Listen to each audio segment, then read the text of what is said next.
নিজের জমিতে লাগানো সেই শাকসবজিগুলো যখন একটু একটু করে বড় হতে দেখি তখন কার না মন ভরে যায় বলো তো বন্ধুরা।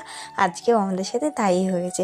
তো অনেক দিন হলো তোমাদের সাথে কোনো ভিডিও শেয়ার করা হয়নি, তো আজকে নিয়ে এলাম, ভাবলাম যে এই ভিডিওটা তোমাদের সাথে শেয়ার করি। আমার মা কিন্তু গাছ বা শাকসবজি পরিচর্যা করতে ভীষণ ভালোবাসে। আর এই যে তোমরা দেখছো জমিতে যে সমস্ত শাক এবং সবজি লাগানো রয়েছে, এগুলো কিন্তু সব পরিচর্যায় বড় করেছে আমার মা।